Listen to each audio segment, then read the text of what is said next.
পয়গম্বরের সাহাবী আম্মার আল্লাহর নবী রাস্তা দিয়ে হেঁটে যাচ্ছেন।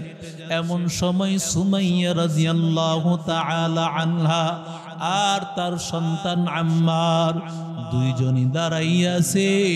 আম্মার এবং সুমাইয়া দুইজনই আবু জাহেলের গোলাম, আবু জাহেলের বাদী। নবীরে ডাক দিয়া বলতেছে, নবী, আমাদের কি হেফাজত হওয়ার কোন রাস্তা হবে না? আমরা কি হেফাজত পাবো না রে মালিক? ও পয়গম্বর, আল্লাহর কাছে একটু দোয়া করুন, আল্লাহ যেন আমাদেরকে এই বিপদ আর মুসিবত থেকে হেফাজত করে। নবী বলেন, গোলামবাদীর প্রচলন তো চলতেছে, আমি তো কিছুই বলতে পারবো না। আবু জাহেলের গোলাম, গোলাম হিসেবে তোমার উপর অনেক দায়িত্ব আছে। তোমারে মাঝে মধ্যে নির্যাতন করে রে আম্মার। ওরে সুমাইয়া বলে, ধৈর্য ধারণ কর। আল্লাহ তাআলা ইন্নামা ইউওয়াফাস সাবিরুনা আজরাহুম বিগাইরি হিসাব। আল্লাহ ডাক দিয়া বলেন, ধৈর্যশীল বান্দার জন্য আল্লাহ এমন পুরস্কার দিবেন বান্দা কল্পনাও করতে পারবেন। আল্লাহর বান্দা ধৈর্য ধারণ কর। এই কথা বলার পর আম্মার ইবনে ইয়াসিরকে এই কথা বলিয়া রাহমাতুল লিল আলামিন চলে গেলেন। ওদিক দিয়া আবু জাহেল আসিয়া ডাক দিয়া বলে, ও আম্মার, তাড়াতাড়ি ঈমান সারিয়া দে, না হয় তোরে কিন্তু দুনিয়া থেকে বিদায় করে দেব। এবার সুমাইয়া ডাক দিয়া বলে, আম্মার সাবধান, আল্লাহর কসম, আল্লাহর কসম, আম্মার আমার জীবন চলে গেল তুমি ঈমান ছাড়বা না। এবার আবু জাহেল সুমাইয়া রাদিয়াল্লাহু তাআলা আনহা লজ্জাস্থানের মধ্যে একটা বর্ষা দিয়ে আঘাত করলো। আঘাত করার কারণে সুমাইয়া রাদিয়াল্লাহু তাআলা আনহা বেহুশ হয়ে পড়ে গেলে। এরে আল্লাহর বান্দা যুবক, এমন সময় এত রক্ত বের হইতেছে,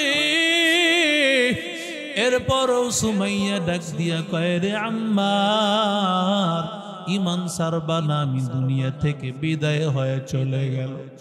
আর আমি 500-1000 টাকার বিনিময় ঈমানটা আমি বিক্রি করে দেই।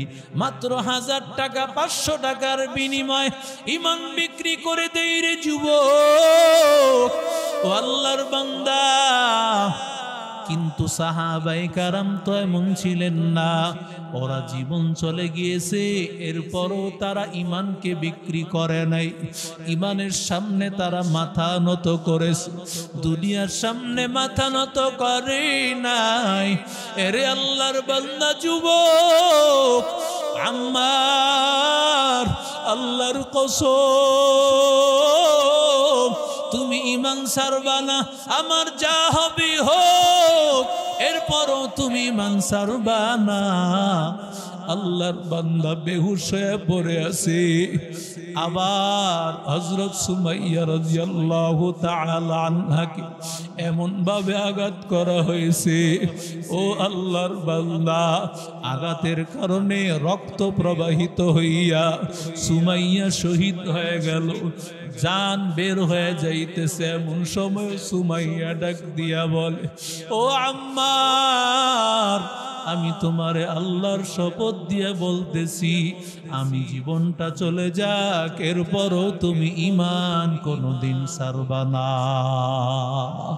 ইয়া ইলাহি তু মেরা মাবুদ হ্যায়, ইয়া ইলাহি तू मेरा माशूक है, या इलाही तू मेरा गफ्फार है, या इलाही तू मेरा सत्तार सत्तार है या इलाही मुझसे मुझको दूर कर ताकि देखो मुझ में तुझको एक नजर हर तमन्ना दिल से रुखसत हो गई हम तो आजा अब तो खलवत हो गई बुजुर्गी की नहीं हमको जरूरत गुलाम अपना बना ले ऐ खुदाया शहंशाह दो आलम मिश्कों से ज़ियादा मुबारक उनका पसीना मिश्कों से ज़ियादा मुबारक उनका पसीना उल्फत में बराबर के वफा हो के जफा हो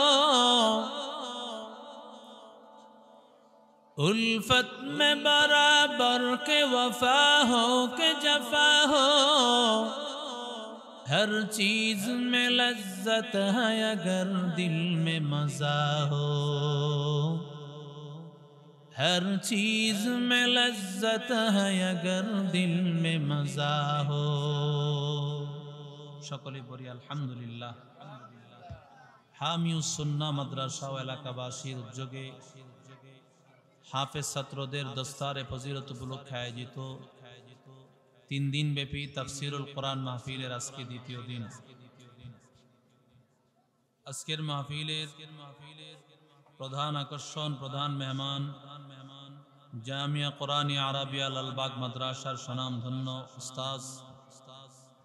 উস্তাজুল আসাতিজা হযরতুল আল্লাহ মুফতি সাইফুল্লাহ হাবিবি বারাকাল্লাহু ফি হায়াতি उपस्थित मुअज़्ज़ज़ उलमाए कराम मुरब्बियान इज़ाम যুবক ভাইরা স্নেহের মাসুম বাচ্চারা আল্লাহ তাআলার দরবারে অসংখ্য অগণিত শুকর যে মালিক আমাদেরকে আজ পর্যন্ত হায়াতে রেখেছেন সুস্থ রেখেছেন দিল ও দিমাগ ভালো রেখেছেন মহব্বত করে ভালোবেসে জান্নাতের বাগান বেহেশতের বাগানে আল্লাহ উপস্থিত হওয়ার তৌফিক দান করেছেন এজন্য দিল থেকে শুকর আদায় করি আলহামদুলিল্লাহ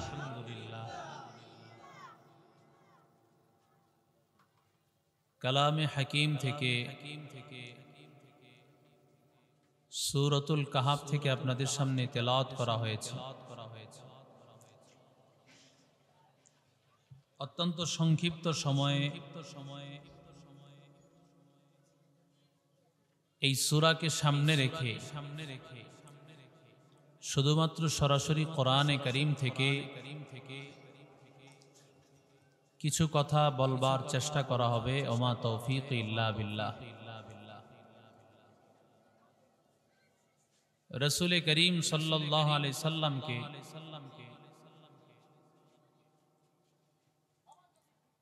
ইহুদিরা এসে একবার জিজ্ঞাসা করেছেন আসহাবে কাহাফ সম্পর্কে আপনি কি জানেন যুলকরনাইন সম্পর্কে আপনি কি জানেন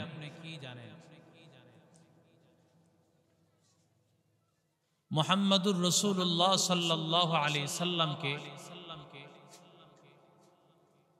আল্লাহ তাআলা সূরাতুল কাহাফ নাজিল করে রাসূলকে এই আসহাবে কাহাফের ঘটনা আল্লাহ জানিয়ে দিয়েছেন আর জোরে বলেন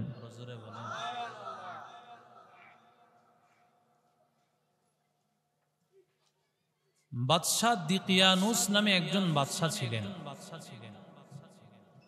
অনেক বড় একজন জালেম বাদশাহ তৎকালীন সময়ের বড় একজন জালেম বাদশাহ ছিলেন বাদশাহ দিকিয়ানুস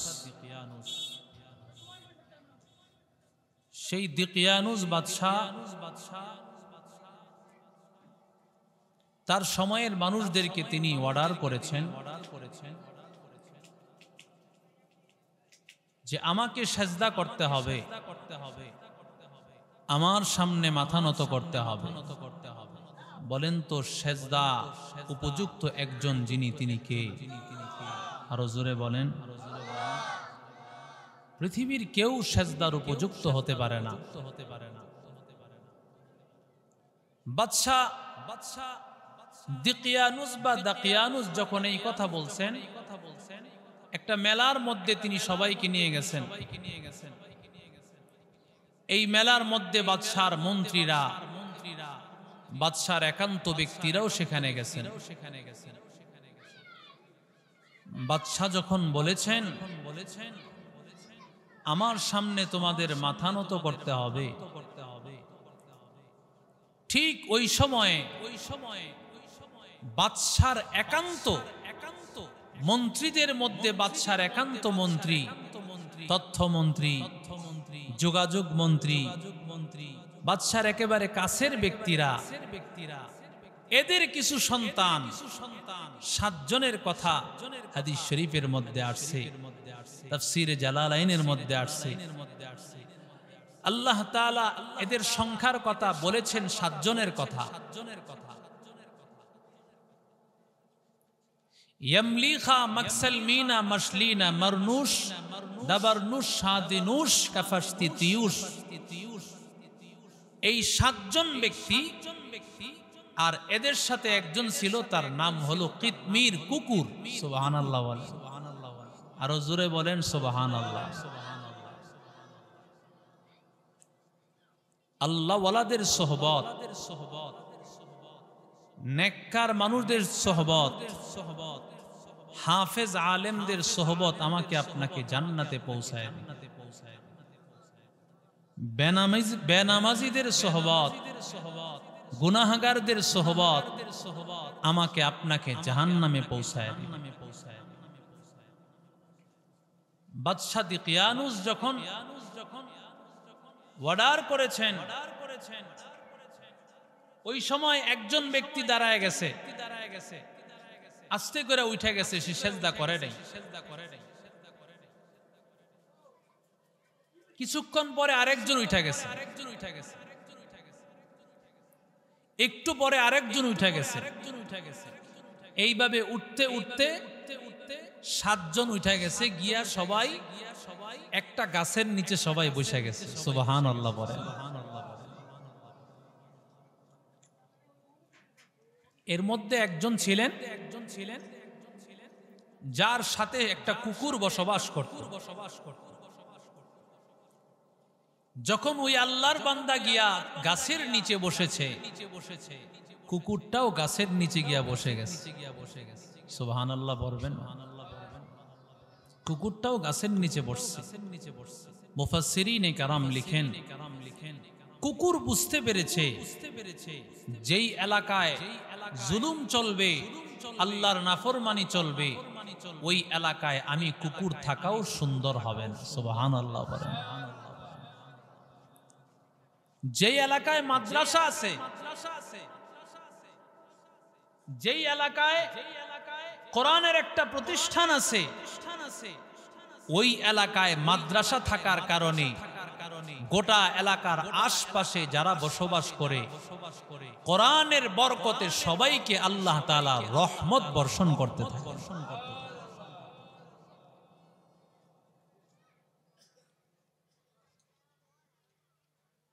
পৃথিবীর সবচেয়ে বড় শ্রেষ্ঠ নিয়ামত তালিবুল ইলমদের কাছাকাছি থাকতে পারা, হাফেজদের কাছাকাছি থাকতে পারা, মাদ্রাসার কাছাকাছি থাকতে পারা, এটা জীবনের সবচেয়ে বড় সম্পদ। সুবহানাল্লাহ বলেন।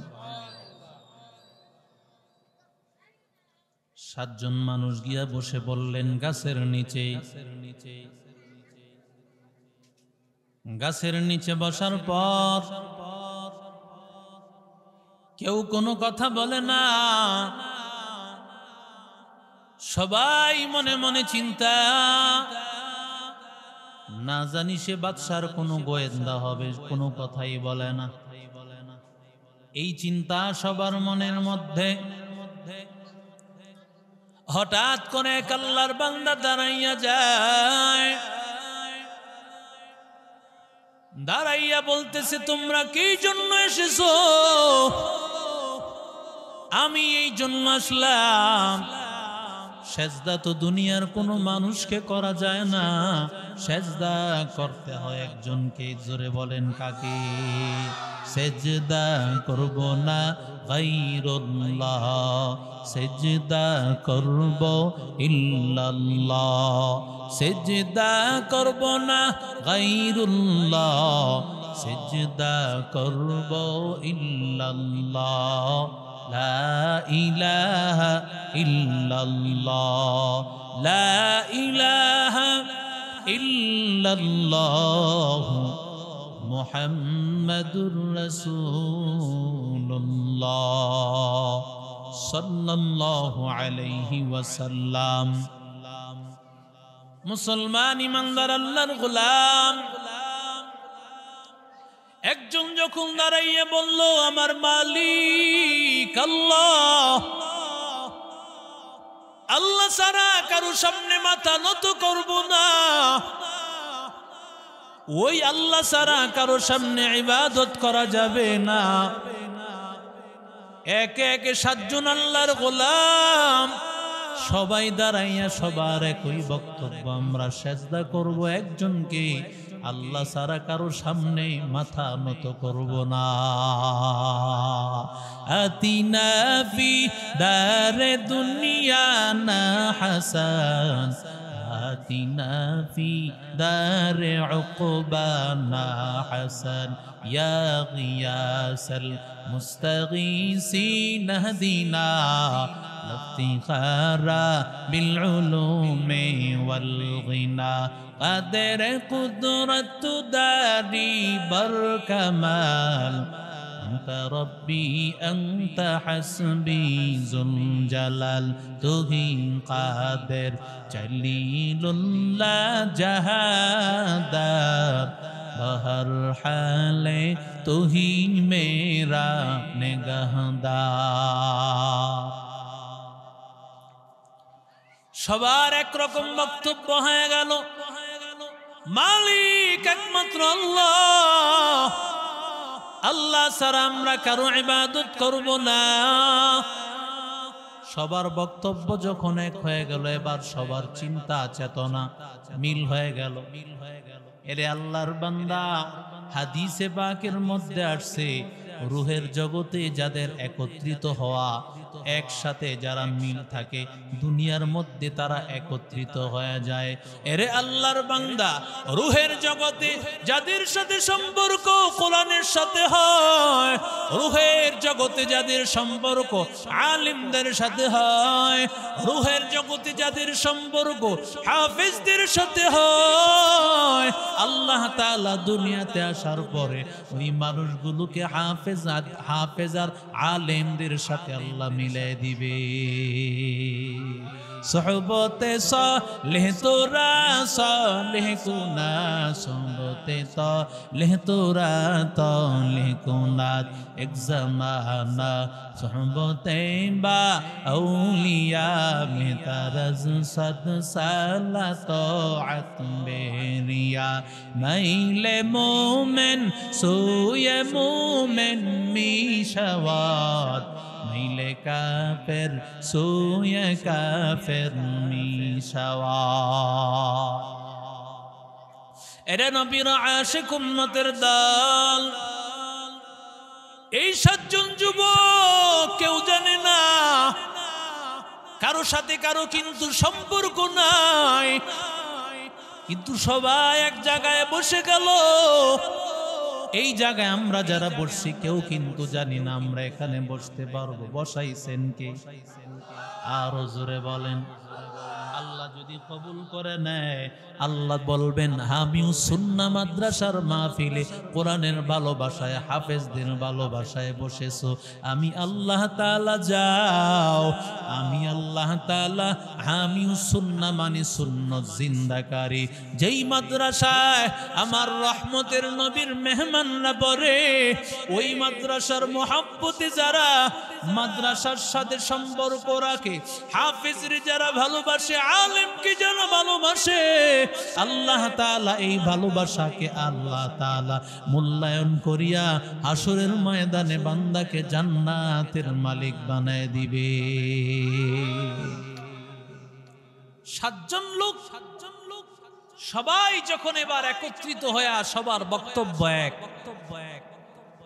যখন তারা বাড়িতে গেছেন, বাড়িতে যাওয়ার পর সবাইকে বাদশা আটক করে ফেলছেন।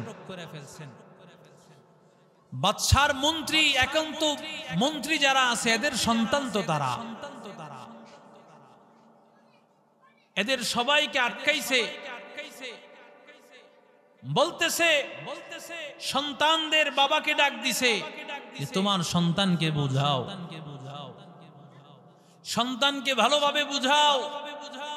যদি সন্তান বুঝতে না পারে সর্বোচ্চ পরিমাণ শাস্তি তাকে দেওয়া হবে। মুসলমান ইমানদার আল্লাহর গোলাম, এবার মন্ত্রীরা আসিয়া ডাক দিয়া কয়, রে সন্তান তাড়াতাড়ি ঈমান ছাড়িয়া দাও, বাদশা দিকিয়ানুসের আনুগত্য স্বীকার করিয়া নাও, তার পায়ে সেজদা করো, তাকে প্রভু মানিয়া নাও। এরে আল্লাহর গোলাম, যখন এক মন্ত্রী আসিয়া বলল,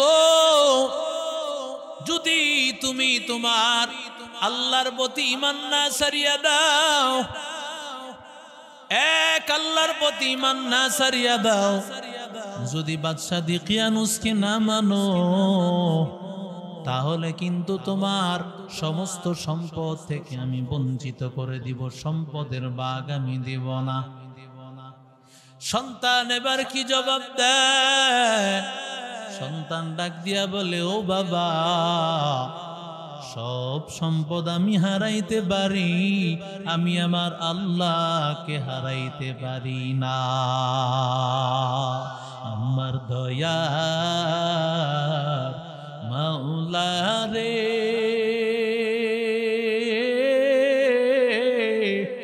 আমার দয়ার মাশূক রে,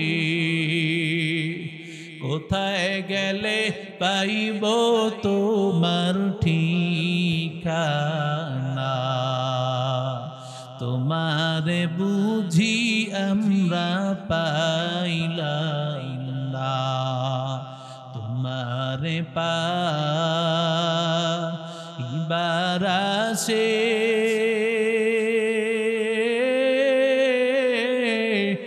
ঘুরি আমি দেশ বিদেশে, কোরআনের বাগানে করলাম বিছানা, উজানির ময়দানে করলাম বিছানা, চরমনার ময়দানে করলাম বিছানা। আমার দয়া মাওলা রে,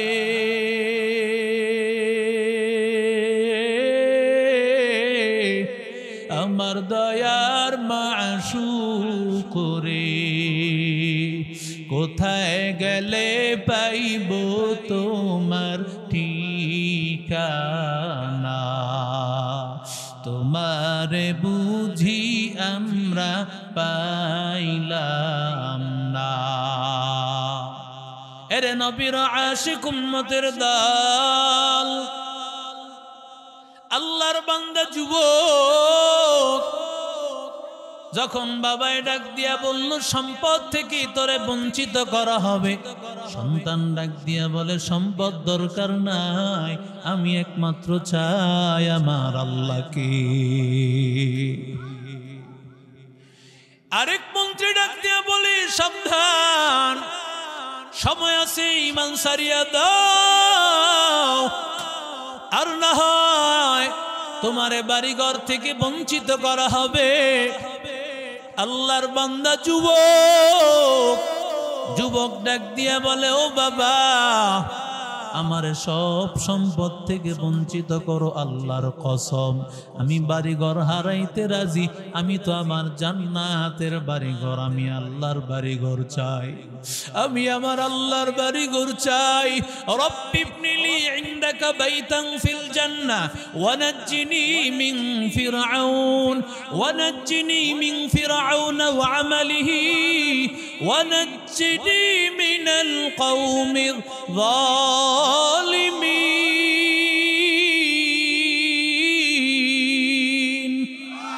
ای کلام زندہ قرآن حکیم حکمت او لا یزال صوت قدیم جمیع العلم فی القرآن حکیم تقاصرت عنه افہام الرجال بخا قرآن کلام اللہ بسنا قدیم استی نائنا এরে আল্লাহর বান্দা যতই সন্তানকে বলতেছে ঈমান সার ততই তাদের ঈমান বৃদ্ধি হয়ে যায় কারণ ঈমানদারকে ঈমান থেকে ফিরানো যাবে না ইন্নামাল মুমিনুনা আল্লাযীনা ইযা যুকিরাল্লাহ ওয়াজিলাত কুলুবুহুম মুমিন বান্দার আল্লাহর ভয় মালিকের ভয় আল্লাহর ভয় যখন তাদের দিলে উঠে দিলের মধ্যে যখন আল্লাহর ভয় ওরা সব কিছু ফালাইয়া আমার মাওলার দিকে তারা দৌড়াইতে থাকে এবার বাদশা ডাক দিয়া বলতেছেন ওদের কাপড় চোপড়গুলো সব খুলিয়া ফালা দাও কারণ বাদশার চিন্তা হলো লজ্জার ভয় হলেও ওরা ঈমান ছাড়িয়া দিবে এরে আল্লাহর বান্দা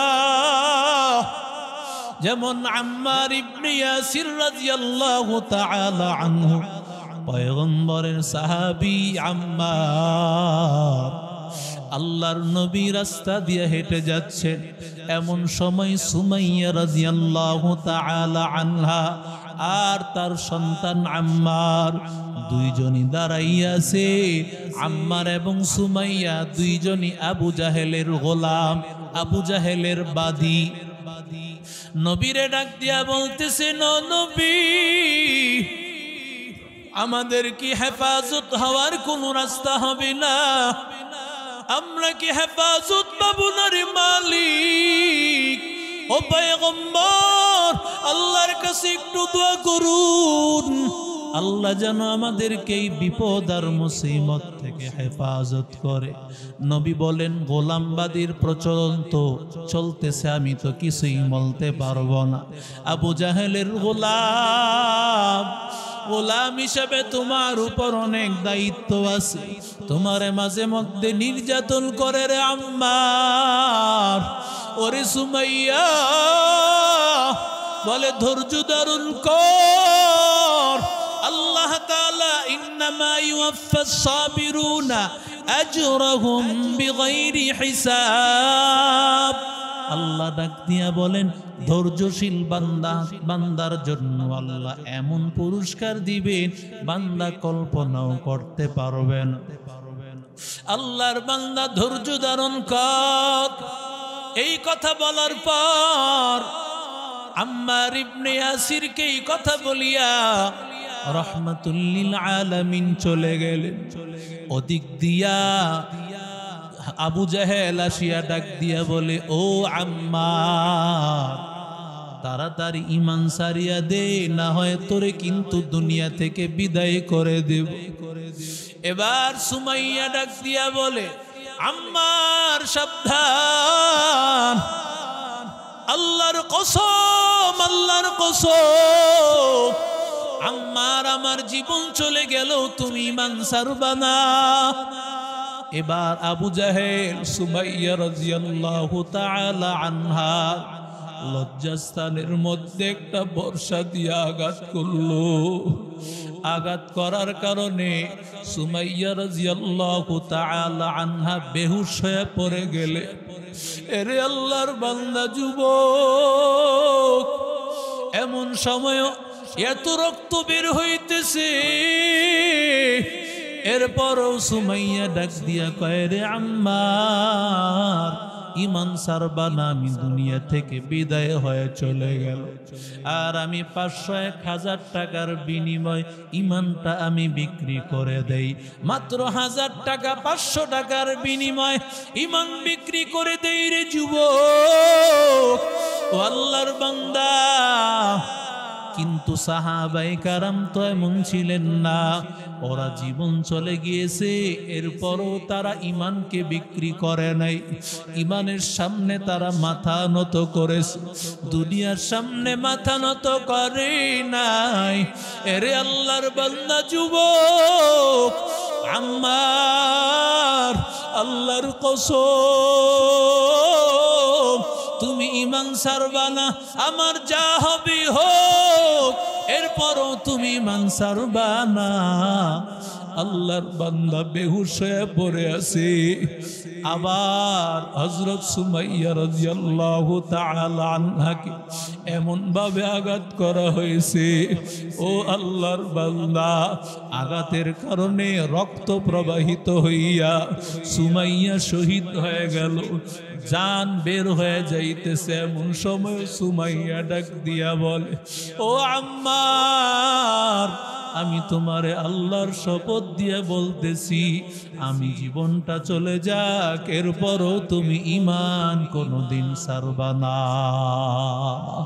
ইয়া ইলাহি তু মেরা মাবুদ হ্যায়, ইয়া ইলাহি तू मेरा माशूक है, या इलाही तू मेरा गफ्फार है, या इलाही तू मेरा सत्तार है, या इलाही मुझसे मुझको दूर कर, ताकि देखो मुझ में तुझको एक नजर, हर तमन्ना दिल से रुखसत हो गई, हम तो आजा अब तो खलवत हो गई, बुजुर्गी की नहीं हमको जरूरत, गुलाम अपना बना ले ऐ खुदाया।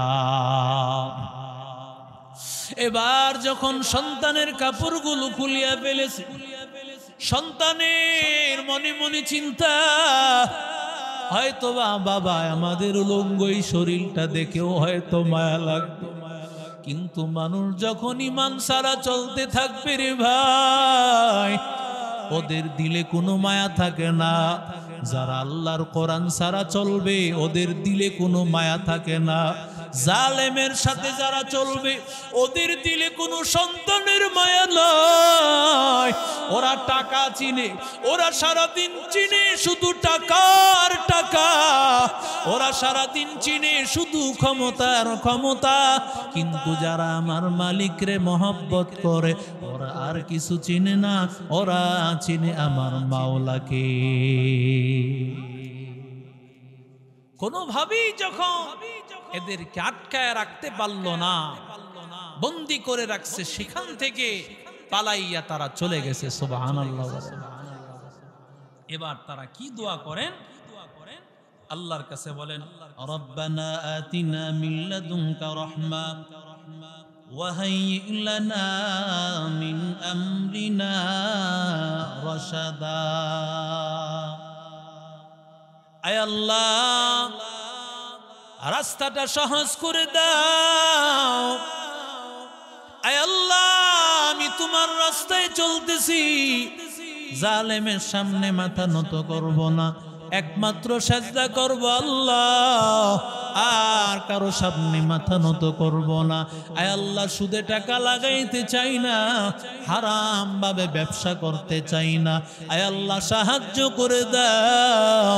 বলেন তো বাবা, আল্লাহর কাছে সাহায্য চাইলে আল্লাহ সাহায্য করবে কিনা? সবকিছু সারিয়া গর্তের সামনে, গুহার সামনে হাজির। এবার আল্লাহকে বলার পর আল্লাহ ডাক দিয়া বলেন ফাউ ইলাল কাহফি ইয়ানশুর লাকুম মির রাব্বিকুম ফাউ ইলাল কাহফি ইয়ানশুর লাকুম রাব্বুকুম মির রাহমাতি ওয়া ইউহাইয়ি লাকুম মিন আমরিকুম মিরফাকা। আল্লাহ ডাক দিয়া বলেন ও আসহাবে কাহফের লোকেরা, আমাদের জন্য কাজটা সহজ করে দিলাম। আফসুস নামক শহরের একটা পাহাড়, ওই পাহাড় ইলা নামক একটা পাহাড়, পাহাড়ের একটা গুহার নাম হলো কাহাফ। আল্লাহ ডাক দিয়া বলেন গুহার মধ্যে ঢুকো। সাথে সাথে আল্লাহর বান্দারা, এই 7 জন আল্লাহর গোলাম, সাথে ছিল একটা কুকুর। এই কুকুরটা ভেতরে ঢুকে নাই, 7 জন লোক ঢুকেছে, কুকুরটা ভেতরে ঢুকে নাই। সুবহানাল্লাহ। কেন ঢুকে নাই জানে? ওয়া কালবুহুম বাসিতুন যিরাইহি বিল ওয়াসিদ। আল্লাহ বলেন কুকুরটা ভিতরে ঢুকে নাই, বরং কুকুরটা সামনের দিকে পা 2টা গাইয়া কুকুরটা পাহারাদারির মধ্যে লিপ্ত রয়েছে। কেন ভিতরে ঢুকলো না কুকুর? কারণ কুকুর জানে লা ইয়াদখুলুল জান্নাতা ফিহি বাইতুন ফিহি কালবুন আও সূরাতুন। পয়গম্বর বলেন যেই ঘরের মধ্যে মানুষের ফটো থাকবে, ছবি থাকবে, যেই ঘরের মধ্যে কুকুর থাকবে, আমার আল্লাহর রহমতের ফেরেশতা সেই ঘরে যাবে না।